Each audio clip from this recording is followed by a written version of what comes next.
السلام عليكم ورحمة الله وبركاته. السلام على أحباب الله، أنصار الله، جند الله. السلام على أحباب الكتاب العظيم، السبع المثاني والقرآن العظيم. لعلكم ستقولون أين السبورة؟ السبورة ذهبت، فسنعيد واحدة أخرى. الحقيقة أننا بدأنا في علم الرقيم الهرمي، الرقيم العددي، نعم، الرقيم الحرفي. علم الرقيم الذي كان تعلمه وعلمه فتية الكهف الذين ذكرهم الله سبحانه وتعالى في كتابه العزيز في سورة الكهف. أم حسبت أن أصحاب الكهف والرقيم كانوا من آياتنا عجبا؟ هل حسبت أنهم كانوا آية وأعجوبة؟ قد يكون ذلك، لكنهم كانوا عالمين.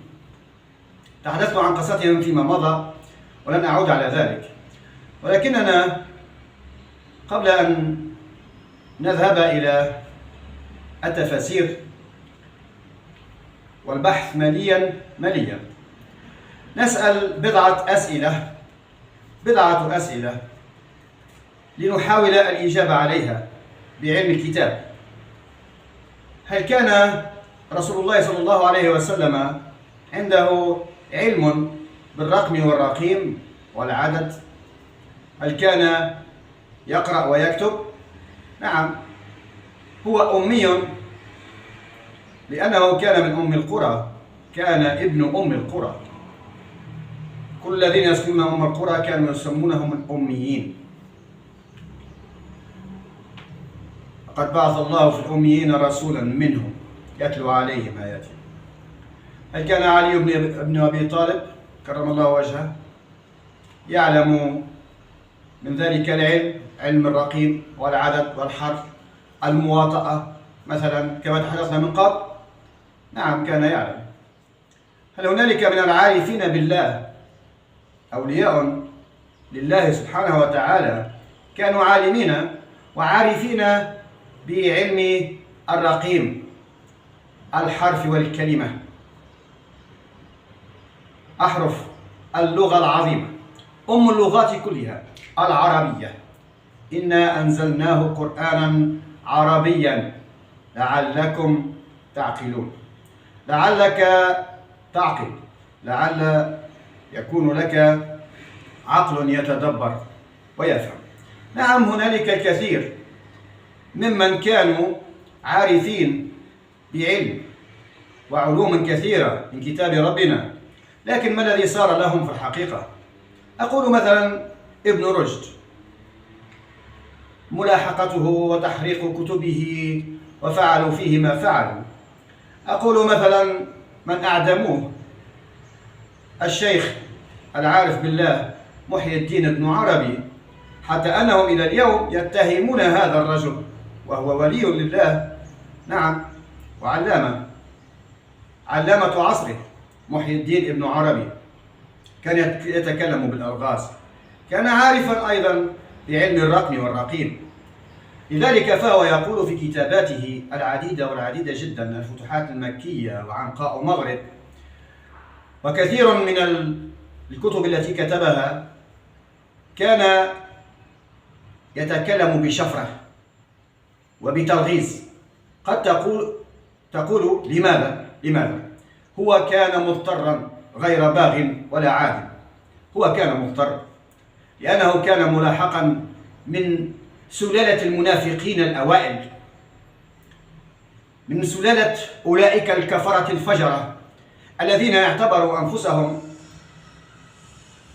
كانوا من أتباع محمد صلى الله عليه وسلم وصحابته أيضا، لكنهم في الحقيقة كانوا منافقين.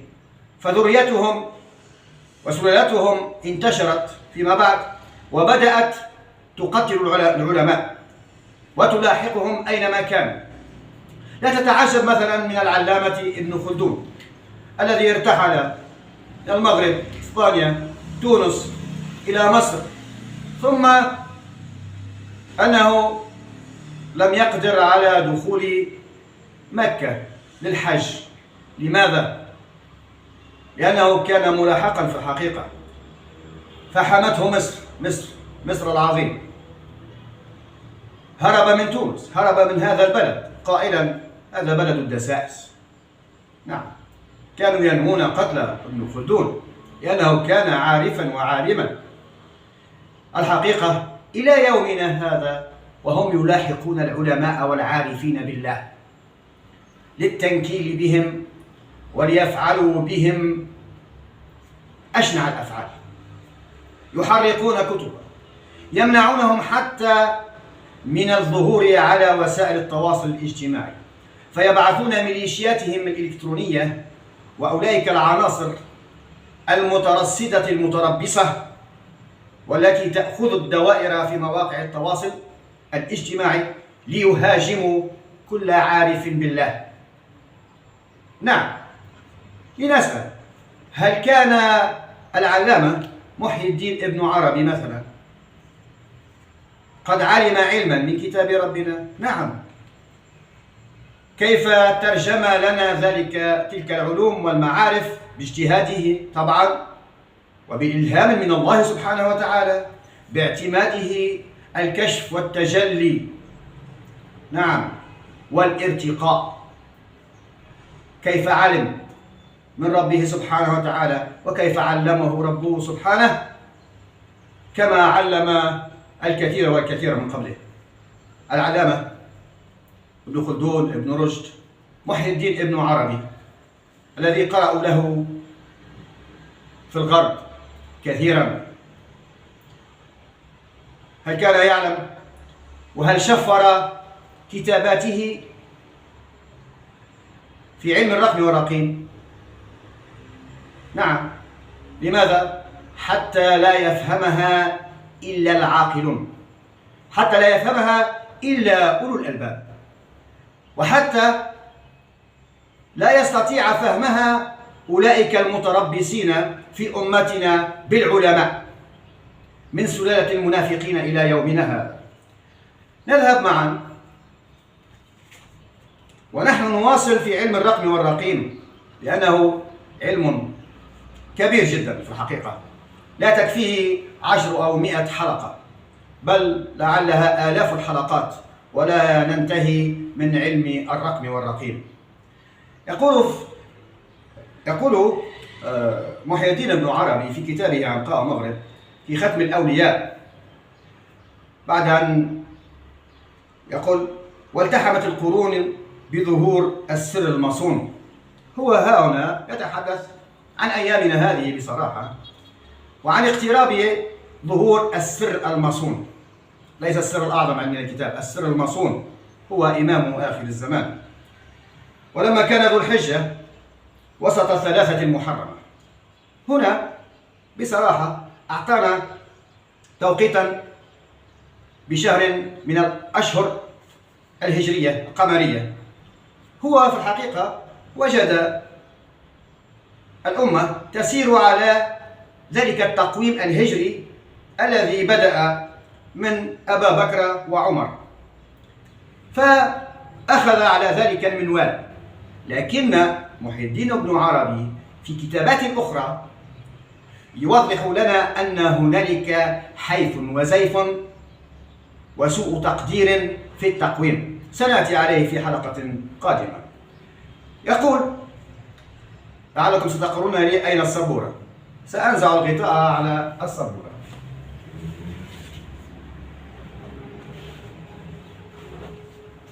إذا ها هنا لعلكم صدمتم، أين السبورة؟ هاي السبورة. فهذا الرجل كان عالما بعلم الرقم، نعم، والرقيم، فهو يعطينا مما علمه تاريخا وأحداثا ستقع في أيامنا هذه. كيف ذلك؟ سنبدأ ونأخذ هذا المربع لنكتب فيه.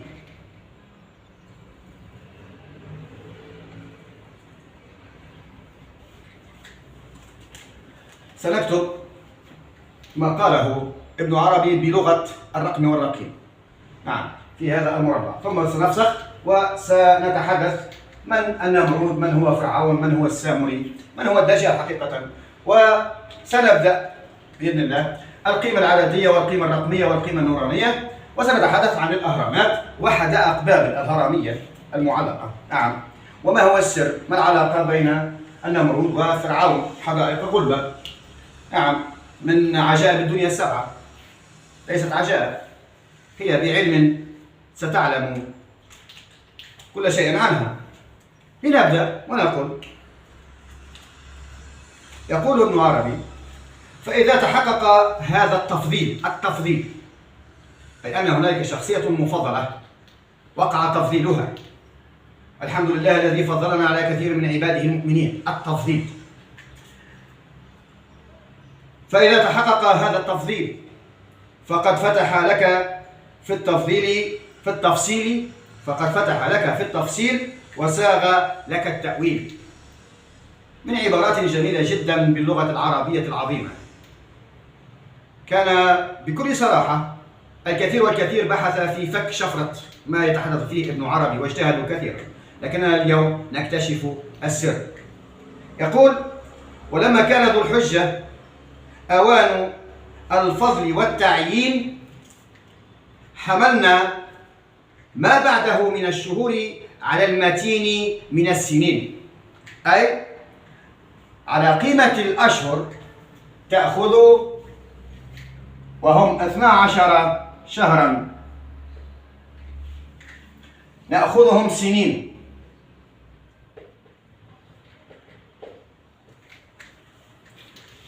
نذهب رويدا لنشرح هذه الأبيات، ثم نعود لكتاب ربنا والحديث عن السبعة المثاني والقرآن العظيم. 12 من السنين. أعيد ما قاله: ولما كان ذو الحجة أي شهر الحج، أوان الفضل والتعيين، أي أن هناك تعيين لشخص ما سيقع تعيينه. حملنا ما بعده من الشهور 12 في السنة على المتين من السنين، أي 12 سنة، لنواصل. فكان طلوع أي طلع البدر علينا. فكان طلوع بعد انقضاء الخاء، حرف الخاء، من حروف الهجاء. حرف الخاء في حروف الهجاء عنده قيمة عددية وليست قيمة رقمية، القيمة العددية. حرف الخاء قيمته 600. لماذا؟ فكان طلوعه بعد انقضاء الخاء من حروف الهجاء، أي انقضاء 600. قيمة حرف الخاء 600، لنقل أنه يتكلم عن سنين.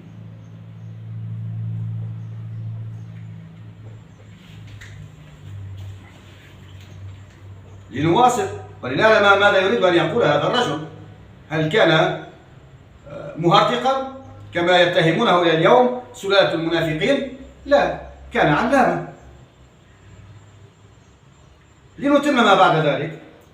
وكان ميلاده انقضاء الضاد والباء بعد ميلاد الإنشاء. إذا القيمة العددية لحرف الضاد تساوي 800، وهو يتحدث عن السنين، إذن فهي سنين. ثم يقول حرف الضاد والباء. ما قيمة حرف الباء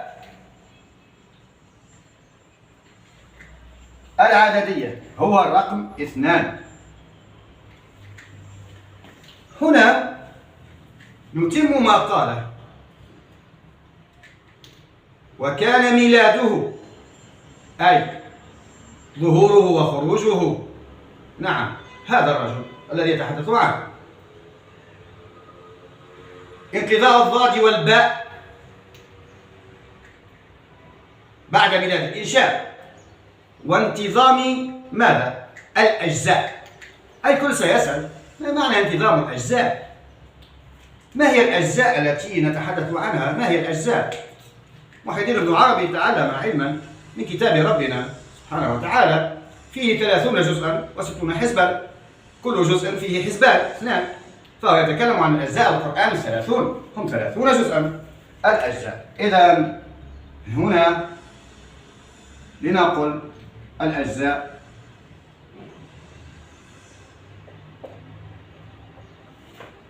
هم 30. سنقف هنا في هذه العبارات لأنه أعطانا أي سنة تحديدا. بماذا؟ بالتقويم الهجري المعتمد حينها لما كان حيا.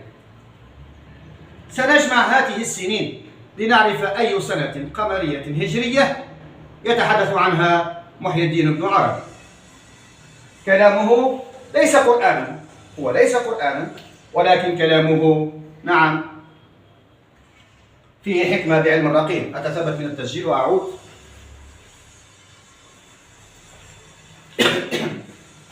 عفوا.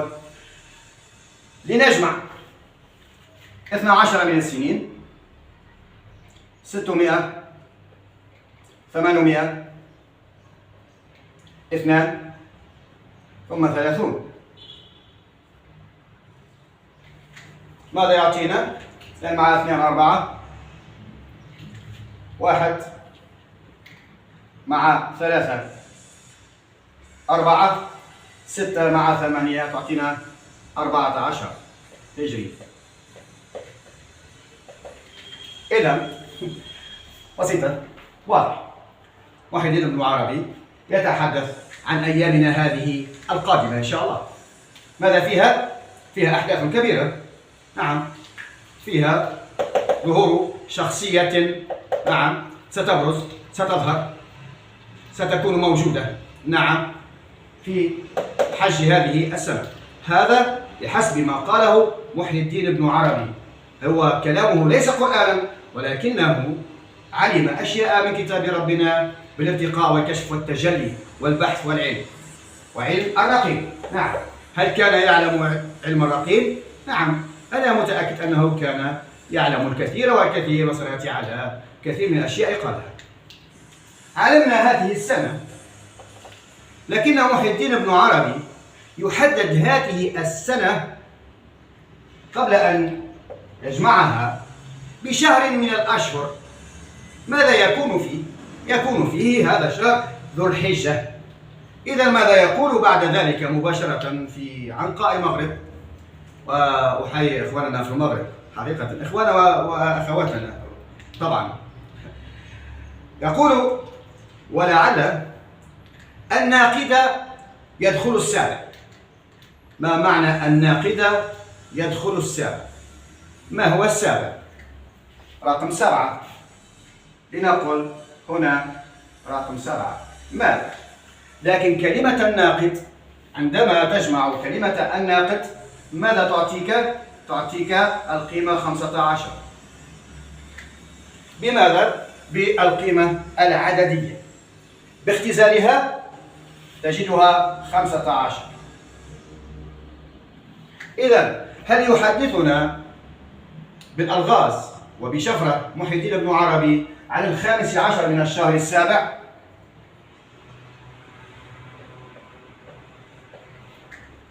حينما يكون في هذا الشهر يوافق ذو الحجة.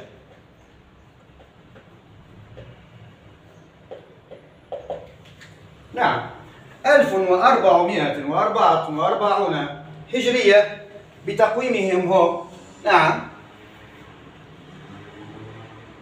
يوافق في ذو الحجة في هذه السنة يوافق ويدخل الشهر السابع، يدخل الشهر السابع الشمسي، جويليا، جولاي، يوليو.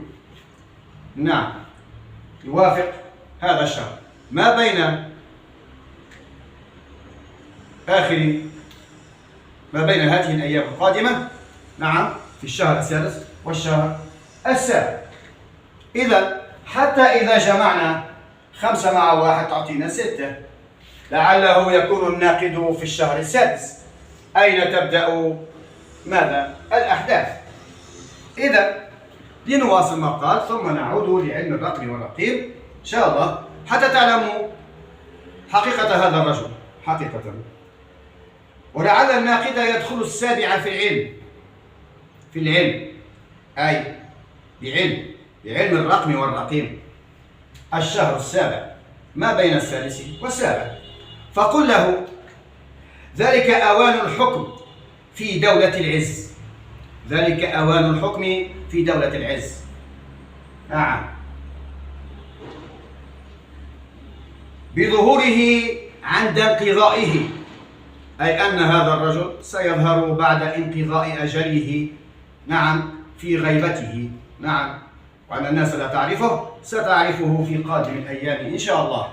والله أعلى وأعلم، لأن هذا حديث رجل، هذا حديث رجل، يعني إنسان قد يخطئ وقد يصيب، لكننا نحن بهذه الطريقة نذهب أيضا للحديث في علم الرقم والرقيم. ولعل الناقد يدخل السابع في العلم، فقل له ذلك أوان الحكم في دولة العز بظهور انقضائه ووجود ختم أوليائه، أي أن هنالك أولياء لهذا الرجل يختمون على حقيقة أن هذا الرجل هو مبعوث وموعود آخر الزمان بحكم الأمة جمعاء، ولعله يحكم العالم بأسره. إذن عند فناء العدد الوتر، عند فناء العدد الأعداد الوترية، يعني 1 3 5 7 9 وهكذا، وترية لا تقسم على اثنان. عند فناء العدد الوتر المذكور في الشعر، لنكتب كلمة الشعر.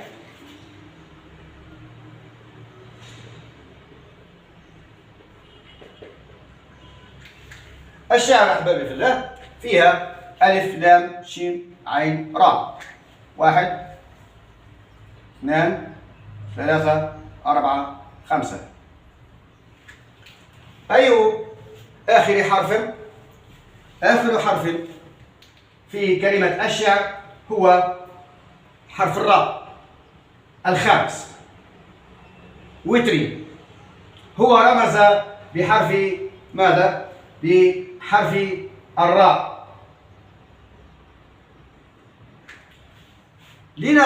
نسأل ونذهب لنعلم القيمة العددية لحرف الراء.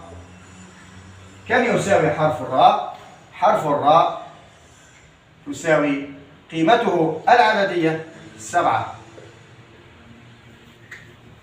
هنا ليؤكد لك، نعم، أن ما يقوله محي الدين بن عربي أن في هذه المدة من 15 إلى نهاية ذو الحجة هذه السنة 19 من الشهر السابع، وخاصة وأن هذا التاريخ من 15 إلى 19 يوافق تماما ماذا؟ تعلمون ذلك من الحلقات الأولى والصامتة، حلقات شرح شاقلب، أن التاريخ 15 7 16 7 إلى 17 7 من السنة الشمسية هو حقيقة مولد عيسى ابن مريم عليه السلام. ها قد علمتم سرا من أسرار محي الدين بن عربي، وعلمتم فك شفرة أقواله وكلامه. إذن هذه السنة إن شاء الله هي سنة مصيرية إلى الظهور التام والسيطرة التامة لهذا الرجل على الأمة والعالم بحلول 12 من الشهر 12 من سنة 2024، هي السنة القادمة إن شاء الله، والله أعلم وأجل. إذا لنبدأ الآن في البناء الهرمي. ما رأيك لو أنك بصدد بناء منزل أو تنوي بناء منزل، ما رأيك لو تبني منزلك على هذا الشكل المقاوم حتى للزلازل والانهيارات؟ نعم، سيكون بناء قويا وتدا في الأرض. نعم، لكن ما قيمة هذا البناء الهرمي مثل ما ترون الأهرام في المكسيك، بيرو في مصر؟ هذا الشكل الهندسي الممتاز جدا علمتم منه بعض الفوائد والميزات في حلقات سابقة، لكن كيف كانت حدائق بابل؟ كيف كانت الحدائق المعلقة؟ هي بكل بساطة كانت على بنيان كبير جدا، نعم، في شكل هرمي. ستقول لي كيف أنها تلك الحدائق، تلك النباتات والزراعات التي فيها تنمو بطريقة عجيبة وغريبة؟ هنا أعود بكم أحبابي في الله إلى الحديث عن فيزيولوجيا الكائنات الحية، بيولوجيا الكائنات الحية وتأثرها بالصعق وبالرعد وبالرجفة وبالترددات الصوتية. فماذا يوجد حقيقة داخل حدائق بابل المعلقة؟ ذلك البنيان هو شكل هرمي، نعم، كما تنتعش داخل الهرم وترى أشياء عجيبة وتعيش أشياء عجيبة، فأنت أيضا في حدائق بابل على الشكل الهرمي أيضا تنتعش، ثم أيضا تنعش الكائنات الحية، النباتات الموجودة على أسطح ذلك البنيان. لعلك حقيقة ستقول أن تلك الحدائق حدائق بابل والتي هي على أشكال هرمية، نعم، هي من بناء من بناء النمرود. من هو النمرود؟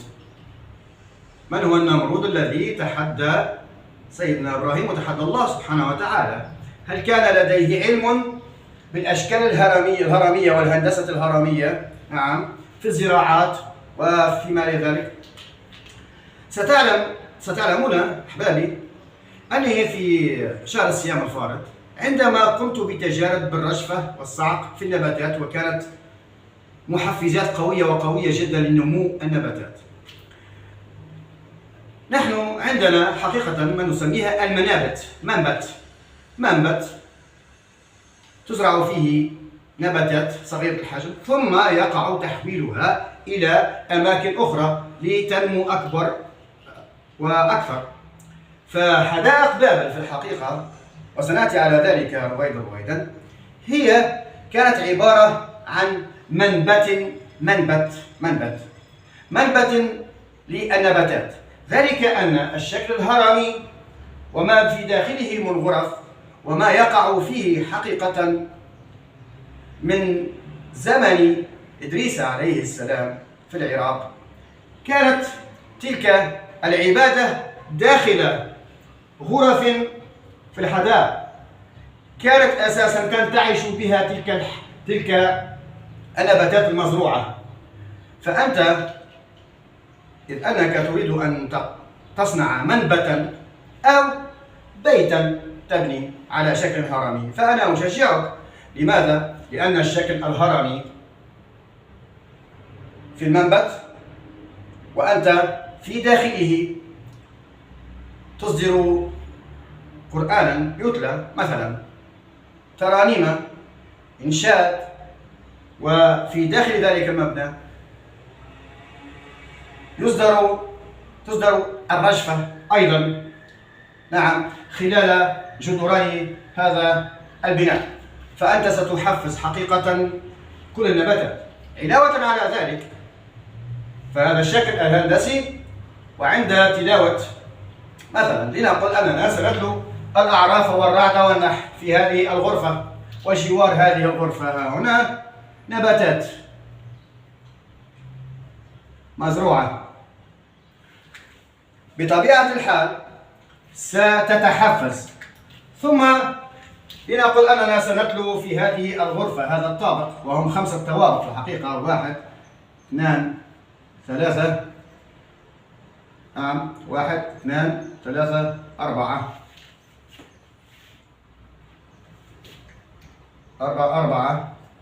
و5 5 طوابق. إذا لو قلنا أننا سنتلو الإسراء ومريم والحج والفرقان والنمل والسجدة في هذه الغرفة، نعم، وبجانبك نباتات حولك من هنا. طبيعي جدا كما علمتم من الحلقات السابقة ما هو تأثير الترددات.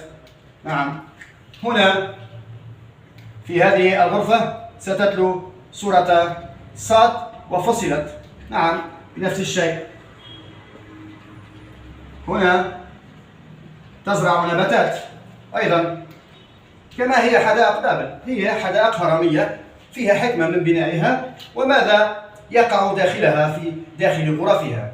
نعم، كذلك في هذا الطابق، نعم، سورة النجم تتلى هنا، فستنتعش تلك النباتات الموجودة هنا أيضا.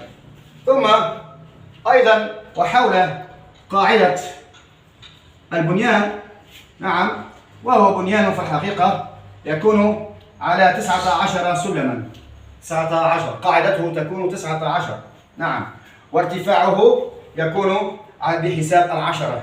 نعم، ها هنا ستتلو الانشقاق والعلق. هنا سنبدأ حقيقة في القيمة الرقمية والقيمة النورانية، ونحن نتلو هذه الصور، نعم، في هذه الطوابق، لتعلموا حقيقة ما سر العجيبة الأعجوبة في حدائق بابل. ومتى بنيت؟ هل بناها النمرود أم هي مبنية قبل النمرود؟ هل تعلم النمرود علما في استعمال الهرم، استعمال الشكل والهندسة الهرمية؟ نعم، لكن هل بنيت في وقت حكمه وسيطرته عليها؟ لا، هي من قبله، من قبل مجيئه. إذا فالنمرود حقيقة والفرعون، ها هنا نحن نسأل: من هو النمرود ومن هو فرعون ومن هو السامري؟ هل كان فرعون الفراعنة، نعم، والنمرود في خصام بينهم؟ هل كانوا يعرفون علوما؟ هل كانوا تعلموا علوما فيما بينهم مثلا، رغم أن حقبة هذا ليست بحقبة هذا؟ لكن هذا السامري الدجال في حقبة فرعون. من هو النمرود؟ من هو؟ هل أتى النمرود من العراق في وقت من الأوقات ليحتل مصر ويسيطر على أهرام مصر؟ لماذا؟ هل كان صراعا؟ من هو حقيقة هذا الرجل الذي قال لإبراهيم عليه السلام: قال ربي يحيي ويميت؟ قال أنا أحيي وأميت. قال إن الله يأتي بالشمس من المشرق فأتي بها من المغرب، فبهت الذي كفر. هل النمرود هذا كان يعتمد نفس ما يعتمده فرعون؟ حقيقة أقول لكم وملتقانا في الحلقة القادمة إن شاء الله أن هو نفسه الذي آتاه الله الملك، النمر الحاكم في بابل، والذي اتخذ الشيطان ماذا؟ اتخذ الشيطان قرينا، إبليس نفسه هو قرين هذا، هو نفسه الذي احتل مصر، الفرعون، هو نفسه الذي تجسد على شكل السامري، هو نفسه إلى يومنا هذا موجود بتلك الأفعال الشنيعة التي يرتكبها وهذه الجرائم التي ترونها في العالم أجمع. نعم، إلى هنا سأقف لنواصل الحلقة القادمة إن شاء الله، ونبدأ في سر الترددات الصادرة، نعم، بتلاوة هذه الصور في هذا الشكل الهرمي. وسنعود أحيانا إلى كتابات كتبها محي الدين ابن عربي وعلي بن أبي طالب، نعم، رضي الله عنهم وأرضاهم. إلى هنا سأقف وأقول لكم ملتقانا الحلقة القادمة غدا إن شاء الله. نعم، السلام عليكم ورحمة الله وبركاته.